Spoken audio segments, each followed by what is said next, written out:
Well, all right, you guys, welcome back. It's Sunday. What's the date today? It is February 18th, 2024. If I do not re-upload this video at some point. Today, we're going to decode The Age of Adaline. It's a film from 9 years ago. As it states in the title, Age of Adaline, the film is about a comet. A comet named after Blake Lively's character in the movie, which is Adaline. This is the Wikipedia page for it right here. And what you're going to see is that this comet seems to be linked to her immortality upon the comet's close approach to Earth. In other words, there's an event in her life at the age of 29 years old at which this comet makes a close approach and, as I'll explain later, causes her to not age. Now, weirdly, the film released on April 24th, the same month as a comet that is about to happen this year in April 2024. In fact, Adaline's driver's license in the film expires in 2024. Let's take a look. This is unbelievable. The Age of Adaline. Now, I've got some screenshots here. Here's the movie cover poster. Here's her standing with Taylor Swift and Ice Spice. And you're going to see how all of this fits in together, this trio here, because it's all about fire and ice. Fire on her left, ice on her right. So many people are asleep. I don't even know of anyone else in the true community covering the fire and ice of the Super Bowl and halftime show. Let's keep watching here. Now, here is the driver's license. And as you can see, it expires on January 3rd, 2024. In this driver's license, Adaline takes on the identity Jennifer Larson. But her identity, her real name, is Adaline Bowman. B-O-W, like the bow of an arrow. Now, her date of birth is January 1st. She was born on New Year's Day. And if you think I'm making all this up, it's the same birthday as Ice Spice, pictured a few people down on the opposite side of Taylor Swift. Now that I have your attention, let's continue to break this down and understand what these people are signaling. Let me go into the chat here and make sure you guys are awake this morning, because today is going to be one for the archives once again. Essentially, what these people do is they signal future events, thinking we'll never figure it out. Unfortunately, there are very few people that dig as deep as we do. We're not trying to predict anything. We're trying to show you the truth. Now, as I said, there is a comet and eclipse approaching on April 8th in just a few more weeks. And April 8th is the 99th day of the year. Now, I have to credit Dr. Savage for realizing that April 8th in this leap year is the 99th day of the year. He's a YouTuber that comes to this channel. I had not made that connection. But the reason why this is important, the day of the year that the eclipse is happening on, is because we've been talking all about the 99s, haven't we? And now another secret is unlocked. Not only is April 8th the 99th day of the year in this leap year, it has a mirror date. What is the mirror date of April 8th? Let's see if anyone can guess it. What is the mirror date of April 8th? And if you can't guess it pretty quickly, I'll just go and actually show you what it is. Now, this is important because this is a date that has come up quite frequently in our community. It's a watch date that people watch. What is the mirror date of the date of the eclipse this year? Dusk 777 is close. You're close, within a week or two. Let's see who gets the answer. Nope, not the 5th of November. Let's take a look. The mirror date, in other words, April 8th is the 99th day of the year. Which day has 99 days left in the year? That would be 9/23. 99 days left in the year. September 23rd, 9/23. Now look at all these 6s and 9s and the date, September 23rd. This is a portal date, and this is probably why 9/23 kept coming up over and over again in the timeline. Now, what else is going on? Are you ready for this one? Remember, Jermaine Dupri was in the lineup with Usher. When was he born? On September 23rd, 9/23. Do you think this is all random now? Because it's not. They're ushering in something, and it all has to do with this eclipse. Now, something else is weird about this movie, because, as I showed you, her birthday is the same as Ice Spice in the movie, who sat next to Taylor Swift. And we had determined that Ice Spice, on a spiritual level, is also an eclipse. A comet and eclipse, because Ice is the comet. Her name originally was Isis at birth, which means the moon. Her face is the moon. Her hair is the sun. We even took the word spice backwards, and it almost spells eclipse.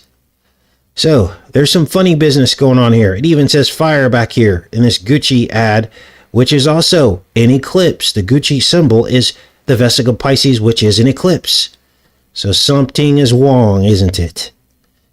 Now, let's get into some more clips from this movie, because Adaline Bowman is essentially a time traveler.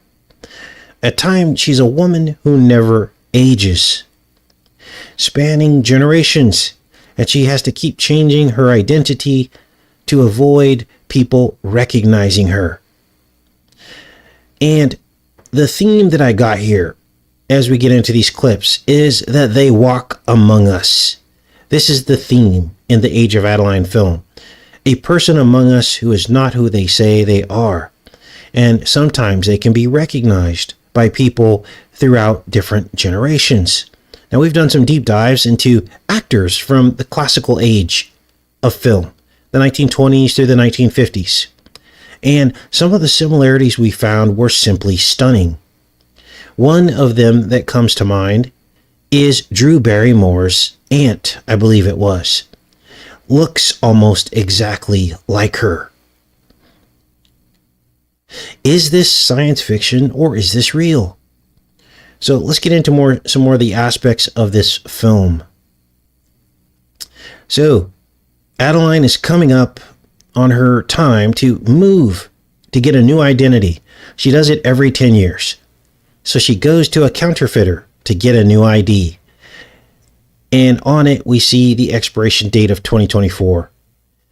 And I have to ask myself, is this when America expires? 2024. Now, we're already past the January 3rd date, but maybe there's more to this.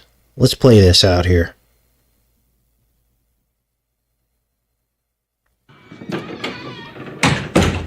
I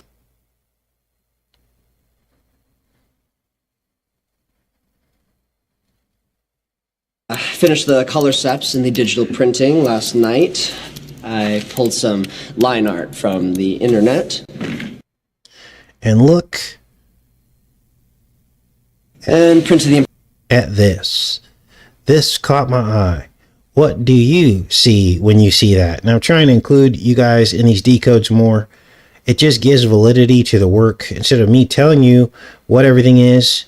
Remember, this film was from 9 years ago, long before Trump became president. Let's take a look. What do you guys see there on your screen? Let's go back into the chat. We'll get into some more of this decode here.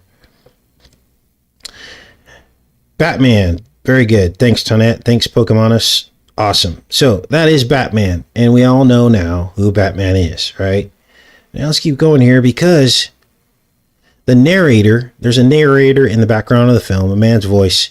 He tells the story of what happened to Adaline Bowman.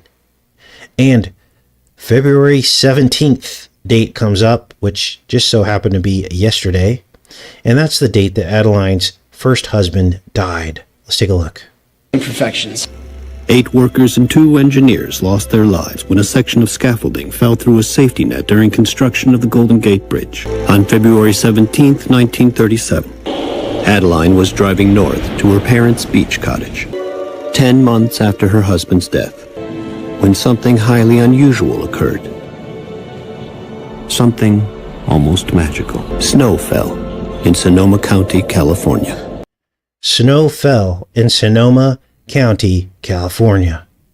Now, this actually really happened last year in Sonoma County. Remember, this film is 9 years old. How did they know it would snow in Sonoma County in 2023? Watch. So here it is, February 22nd, which just so happens to be 22223. There was snow in Sonoma County, which is in the North Bay of San Francisco.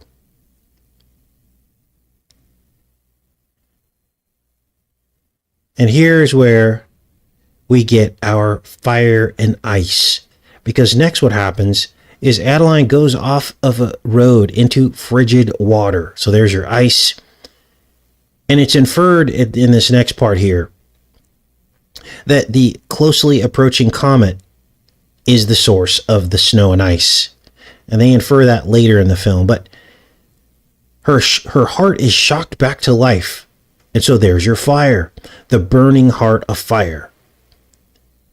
And in this process of fire and ice, the hypothermia, the lightning strike, her DNA is reset so that she no longer ages. Watch.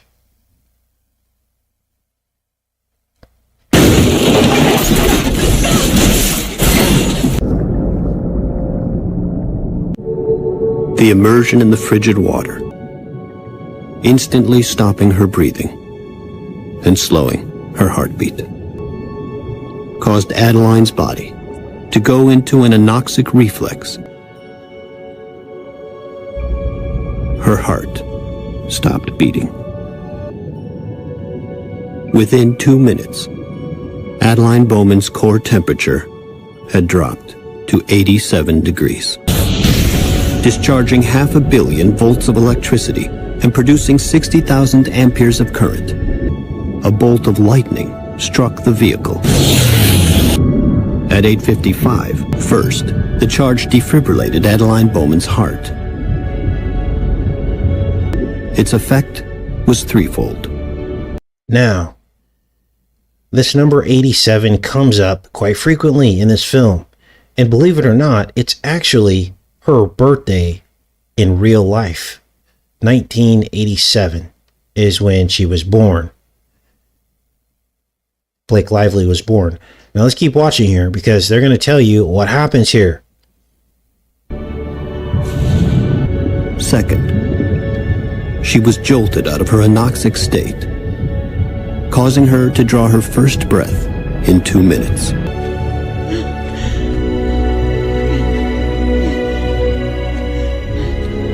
Third, Adaline Bowman will henceforth be immune to the ravages of time. She will never age another day. Based on von Neumann's principle of electron compression in deoxyribonucleic acid, which will be discovered in the year 2035.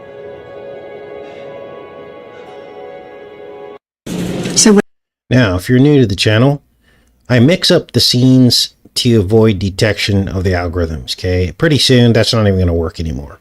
But all of this falls under fair use because we're giving commentary. We're not trying to reproduce this and market value and sell it. We're doing commentary, and that's legal still in America.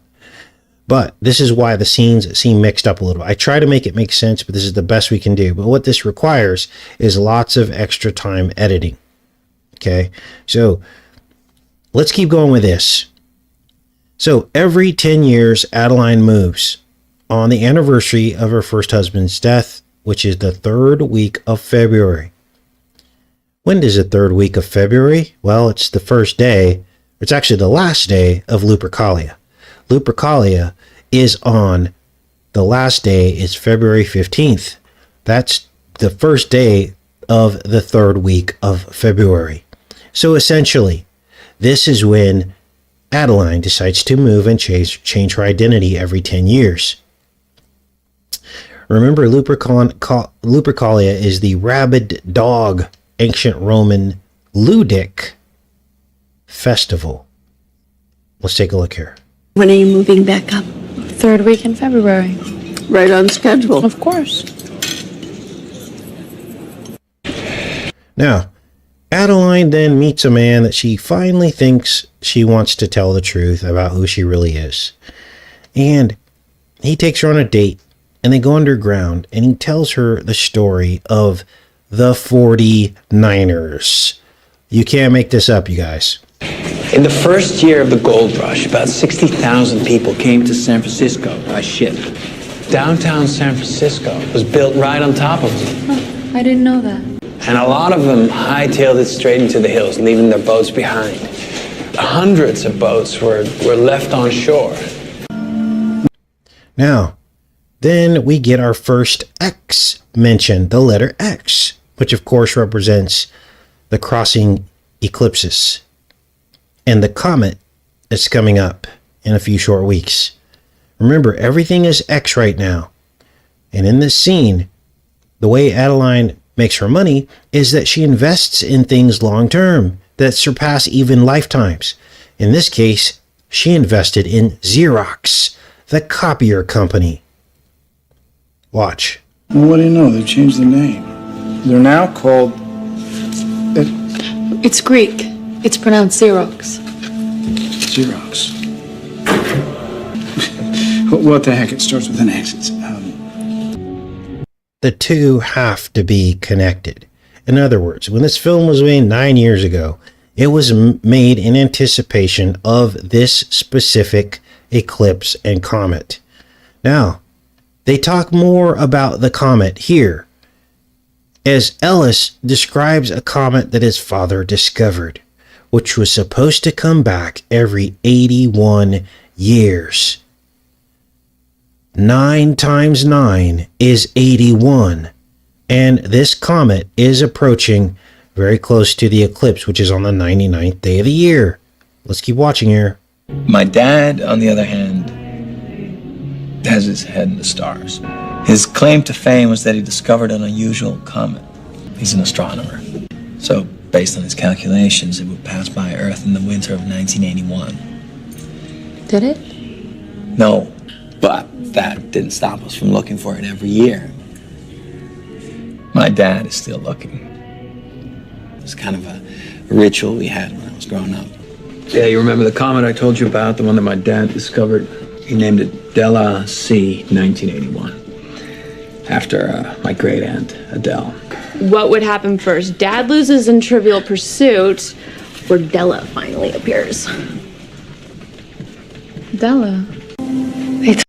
Now, what else is going on? Well, the comet that's supposed to appear next to the eclipse in a few weeks, they've nicknamed it the Devil Comet because it appears to have horns on it based on imaging that they tell us that they've captured from this comet.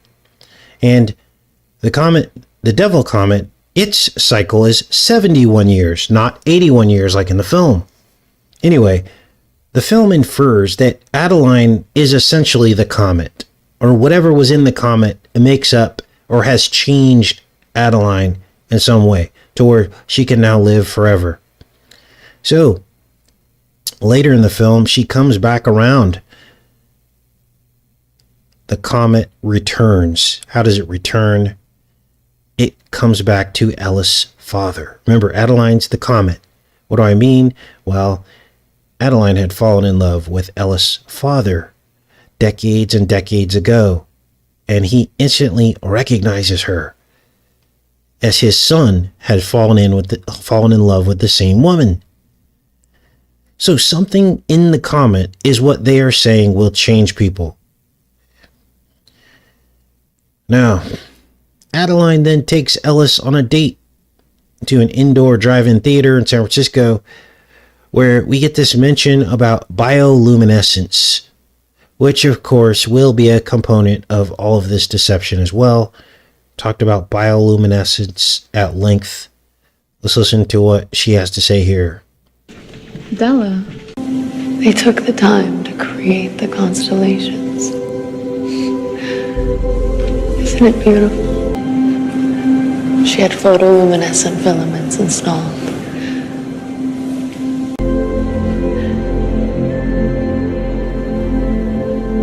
Yeah.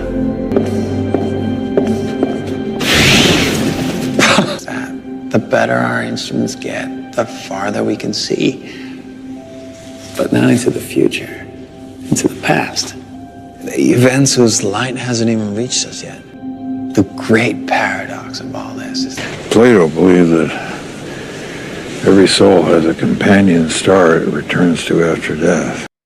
So, Ellis brings Adaline home to meet his parents, and that it's again at that point we realize that his father fell in love with her first, a love that he has never forgotten. Even though he's been married for 40 years, he's like taken aback. He recognizes her immediately, but he has to kind of hide his feelings because he's, starting to hurt his wife's feelings. Now, Adaline tells him that he is her daughter, that she's the daughter of Adaline, not really Adaline. And so she lies. And that Ellis's father, played by Harrison Ford, that it's just a sheer coincidence that there's this connection. But he's not buying it. He's onto her. He knows. And then we get this quote from him out of the Book of Enoch. Now, he says it's from Plato, but this is actually Enoch said this first, that we each have a star in heaven. Let's play this. Every soul has a companion star it returns to after death, if you lived a moral life. Why did you name your comet after my mother? So, if you lived a normal life, and that's exactly what Enoch says. It says that a star shines in heaven as brilliant as your righteousness. It's like your counterpart up there. It's not alive. It's not you up there. You're not an angel. No, it's just like a gift from God up there, a representation of matter up there, a light shining with our righteousness up there, is what the Book of Enoch seems to say. Now, I know that other evil people have tried to, take that information and flip the script, but understand there's always a light and dark side version to pretty much everything. There's even some truth to the evil things that people believe in, but they twist it so that they cut God out of the deal, so to speak. Now, let's keep watching here, because what else happens? Well, the whole thing about the stars and the comets and all this is obviously a clue that Adaline's immortality, the change in her DNA, is a product of the comet. Let's keep watching. Turned out to be wrong. It would have been the closest approach to Earth of any comet in 200 years. If my calculations were correct, like your mother, a near miss. So near miss, again, Adaline's a comet. He says it right there. It's the closest approach of a comet to Earth. And so this is what they're saying in anticipation, I believe, of the Devil Comet that is coming around in just a few weeks. Now, how does Harrison Ford finally see that this is really Adaline? Well, he sees a scar on her left hand that she got when they were together decades ago. And at that point, he realizes it's her. What does that mean? Here's the picture they took together, one of the only photos of her. And they picked this boy who looks so much like Harrison Ford, like a young Harrison Ford, which leads me to believe, here we are talking about Xerox copies and all this stuff, and you have to wonder if the boy who played this part is a clone of Harrison Ford. You have to wonder, right? And this is what they do. They drop all these clues, and it's right in plain sight. Anyway, here's the scar on her left hand. You could say it's like the mark, but it's not on her right hand. It's on her left hand. And he realizes it's her. But Adaline gets freaked out now that she knows that they know the truth, and she decides to run again. But halfway through taking off, she changes her mind. She turns the car around, and just as she's doing it, she's T-boned by a flatbed truck. And it's at that moment that once again, snow falls in Sonoma County 78 years later. Remember, 78 and 87, those numbers keep coming up. Watch.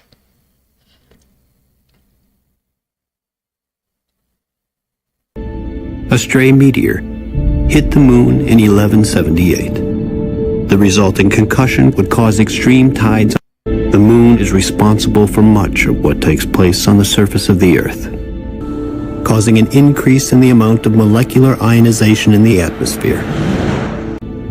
Produced a storm 2,000 miles off the Pacific coast, and for the first time in 78 years, snow fell in this part of Sonoma County. Notice the portal. Remember in the beginning, the number was 87, which is the year that she was born in real life. And now it's reversing. It's the number 78. It's 87 in reverse. And then she has the same experience, right? Do you understand now that when I reverse these numbers, it means something? I wouldn't just make something like that up. When I tell you that reverse numbers means portal, it's because of all the research that we've done, okay? That's how I know this. So, don't think it's silly when I show you numbers and then reverse the number and tell you that there's meaning to it. Now let's keep going here after I just proved that. So we had an 87, the first event, and now a 78 in the second event. Portal. So she's gone through a portal. She gets in a second car accident and she dies again. The body will try to generate heat through shivering. In the first stages of hypothermia, metabolism slows to a crawl. When this fails, it will decrease the flow of blood to the extremities. You're dying, but you don't know it. A state of suspended animation. In the final stages, the victim breathes only once or twice a minute. Adaline Bowman was by any definition dead at the age of 107.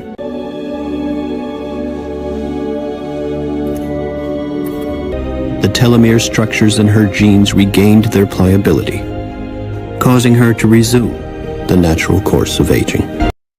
So, fire and ice once again, and it saves her life. She's shocked back to life. At that moment, she's altered back to mortality. And at the end of the film, the comet that was named after her in the film, Della, returns. The instant Adaline's heart was struck by the defibrillator paddles. A half-century late, but as bright and magnificent as he had predicted. William was right after all. The Comet ODYSEE 1981 finally did return. And there you see the Earth eclipsing the Sun next to a comet. Let me say that again. The Earth eclipsing the Sun next to a comet, which is coming up on the 99th day of the year. Fire and ice.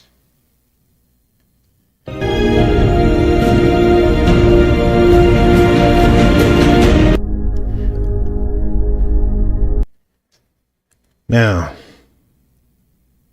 are you ready for this? I slowed this down so you could see this comet in slow motion.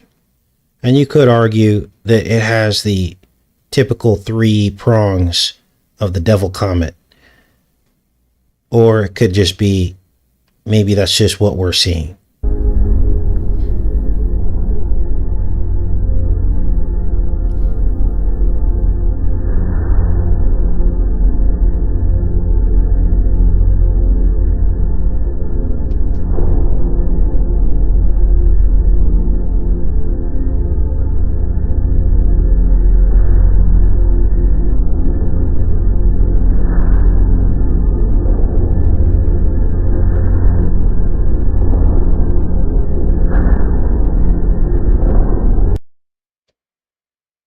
Now, there's a meme circulating about the devil comet coming up on the 99th day of the year, or will be visible next to the eclipse on the 99th day of the year. Some are saying it looks like the Millennium Falcon from Star Wars. And who piloted the Millennium Falcon in Star Wars? Let's go back into the chat. Now, there aren't a lot of Star Wars fans on the channel, but there will probably be enough to know who piloted the Millennium Falcon. Let this chat catch up. Unbelievable. Harrison Ford, who just also happened to appear as the father in love with Adaline Bowman. Now, there are a few other aspects to the film that confirm the significance of this fire and ice event. Let's show you that now. I Pet Goat 2, the animation, the 7-minute animation. And everybody saw the eclipse, but a few people noticed the comet in his beard. Is this a clue? I don't know. It remains to be seen. And another clue. In the film, Adaline's last name again is Bowman. Well, one of you found this in the Bible. Remember the word lewd means like rage, or it means zombie or rage. Well, there are some Ludamites in the Bible. Now, there were 2 sets of Ludamites. There were a good Ludamite and a bad Ludamite, or Ludites they call them. And guess who they were? They were bowmen. They were archers. Descended from the dark seed. Who were they descended from? Ham's son Mizraim, which is the origin of Egypt. Egypt is Mizraim. Rage, zombies. Now look down here. These Ludim should not be confused with another group who were said to descend from Lud, son of Shem, son of Noah. So there were 2 Luds.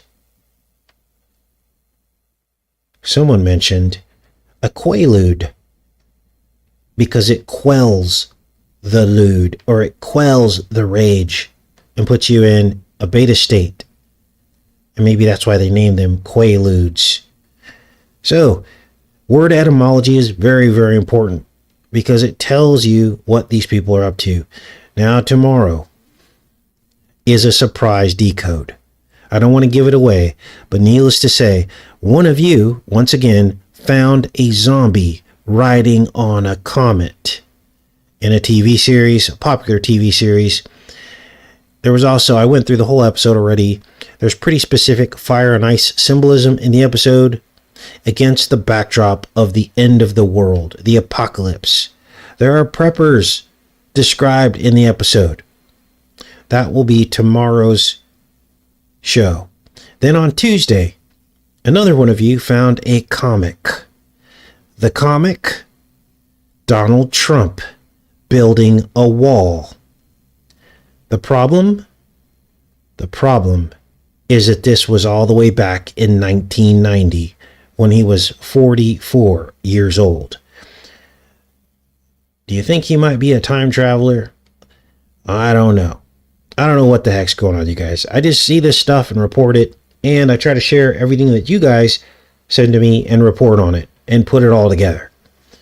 I don't know. I don't have all the answers, but there's something going on with this eclipse and comet coming up. Could be linked into disease X at some point. I don't know. But we just went through the whole lineup of the Super Bowl, the Taylor Swift lineup and the Usher lineup, and every single one of the people in the lineups had spiritual significance and symbolism. Stuff that you just can't make up. It should be random, right? You should be able to look at everyone's birthday and go, okay, there's no synchronicities, or maybe there's just one. But when you see the whole pattern, it's like they were cast in that role to do a ritual on all of us. Then you see, Taylor Swift hanging out with Machine Gun Kelly and Megan Fox, known Satanists, and the whole world is deceived. Everything's just fine. Let's all just watch football and drink beer. Unbelievable. Sometimes I don't even recognize the world we live in. Sometimes I don't even recognize it. Okay, I'm back in the chat, you guys. All right.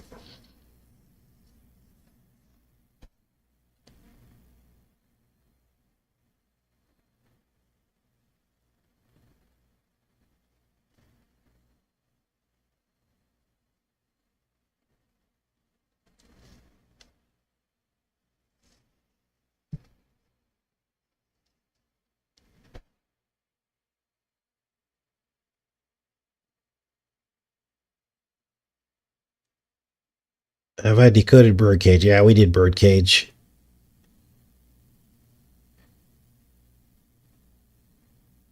Yes, NFL is Nephilim.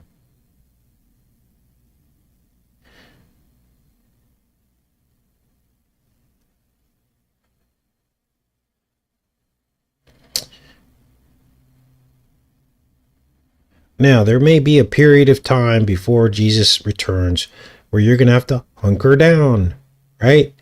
You're going to have to, be uncomfortable for a while. And so, to say that prepping isn't going to do anything, well, this is a spiritual battle. And most people will cave in at the first sign of stress. Look what happened during the pandemic. Look how many people said, I have to do it because I don't want to lose my job. Something as simple as taking away someone's livelihood made 80% of the people give in, right? So, when things get a little bit more uncomfortable, where do you want to be? Do you want to be in a situation where you give in because you're uncomfortable? Or do you want to prepare a little? And I'm not saying go crazy. I'm saying be prepared. Now, you notice I don't sit on here and sell you meals ready to eat or, bug out bags. Okay? And that's how you know my heart is in the right place when I tell you these things. Because I could easily be profiting off of this, couldn't I? But that's not why I tell you to do it. I tell you to do it because it's what God is telling me to tell you. Okay, things will be uncomfortable for a while. And this is where the devil will get in and try to make you do things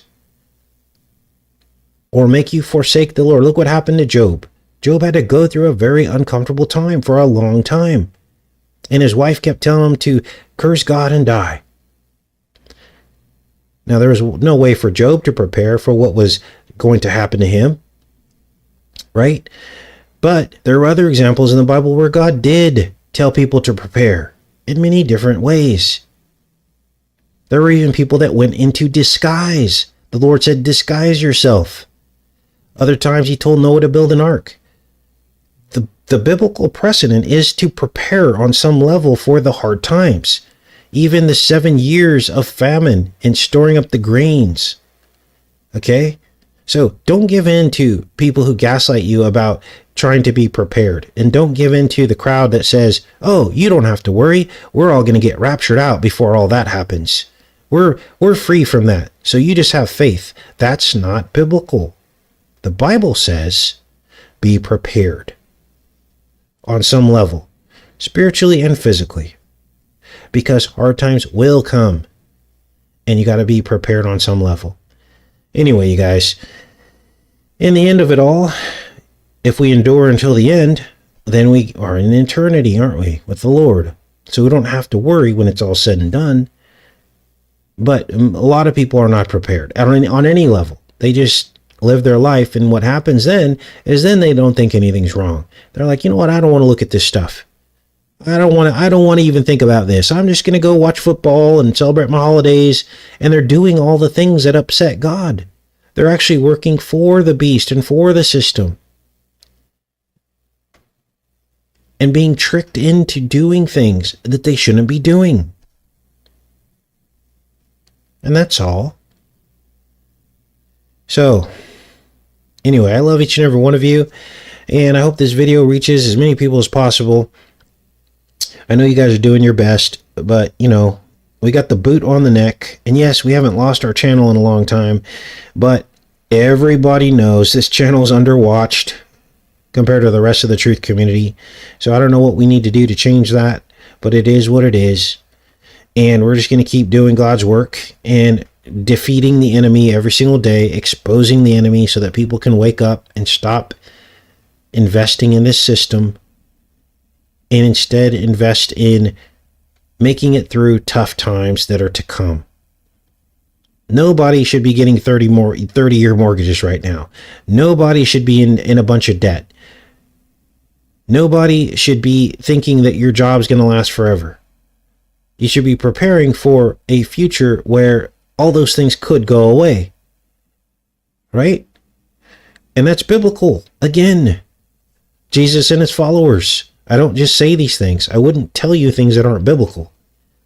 They went with nothing. Now, they had a higher calling, I believe, the disciples. You know, their calling was a little bit higher. And that's why they had nothing. But Jesus did say, get rid of everything and pick up your cross and follow me. So in some form or fashion or way, we should be trying to do the same thing. At least be away from the beast system as much as possible. And yes, it's a sliding scale. Not everyone's going to be able to be completely out of the beast, but it starts with small decisions about where your heart is. Where is your heart? Is your heart in Sodom and Gomorrah like it was for Lot's wife? Were you looking back, wishing that you could have all those things? Or is your heart in the wilderness with the Lord?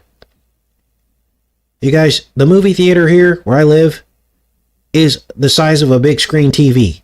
In other words, I'll never go to another movie ever again in a movie theater. There aren't fine dining restaurants out here. There are some people that won't go into the wilderness because they're like, where am I going to go to the movies at? What am I going to do for entertainment? That means your heart is still in Sodom and Gomorrah. If you're moving to a place because of how big a stadium is nearby so you can catch a football game, then your heart is still in Sodom and Gomorrah. This is a heart issue. This is a heart issue. My entertainment is looking out the window, watching squirrels run around in the trees, and just being so blessed that it's quiet. And I only have one neighbor that I can see. And that there are people that say, God bless you, when you go into the store every single day. That's where I want to be. I don't want to be in Sodom and Gomorrah. I don't want to be around a bunch of sinners, a bunch of do without will, a bunch of people worshiping sports. I don't want to be around that. Worshiping celebrities, wanting to go to concerts, and who wants to do that anymore? Now you can say I'm old and that's why, oh, your time is over. You've already done all that. Well, guess what? Nothing good ever happened to me after 11 o'clock at night. I can tell you that. Throughout my whole life. That's when the creeps come out. You know that song, The Creeps Come Out at Night? If you had to be honest about it, you would know that I'm telling you the truth. Where's your heart? Is your heart in the heart of Jesus, or is your heart in the heart of the beast? Right? So, anyway, I love you guys. I'll see you tomorrow. It's going to be a good show tomorrow. Have a great rest of your day. Take care.